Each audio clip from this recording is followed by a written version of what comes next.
നമുക്ക് തലയ്ക്ക് പിടിക്കത്തില്ല. തലയ്ക്ക് പിടിക്കാത്തതുകൊണ്ട് നമ്മൾ ഇത് കുടിച്ചിട്ട് വണ്ടി ഓടിച്ചാലും ഒരു കുഴപ്പവും ഇല്ല എന്നർത്ഥം. ഓക്കെ ഗൈസ്, അപ്പോൾ എന്തായാലും ഈ ഒരു സാധനം നമ്മുടെ ഇന്ത്യയിൽ ലഭ്യമാണോ എന്ന് എനിക്കറിയില്ല. എനിക്ക് തോന്നുന്ന പല സൂപ്പർ മാർക്കറ്റിൽ ഇപ്പോൾ നോൺ ആൽക്കഹോളിക് ബിയർ എന്ന് പറഞ്ഞാൽ ഞാൻ കണ്ടിട്ടുണ്ട് ഈ അടുത്ത കാലത്തൊക്കെ. അതൊക്കെ ഇങ്ങനെയുള്ള ഫ്ലേവറാണോ കാര്യങ്ങളോ എന്ന് എനിക്കറിയില്ല, കാരണം ഞാൻ അവിടെ നിന്ന് കുടിച്ചിട്ടില്ല.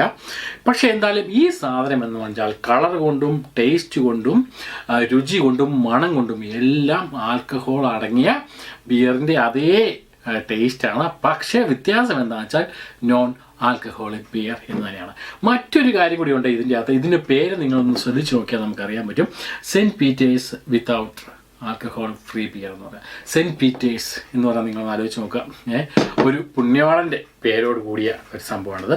അപ്പോൾ ആ പുണ്യവാളൻ്റെ പേരോട് കൂടി തന്നെയുള്ളൊരു ബിയർ കൂടിയാണിത്.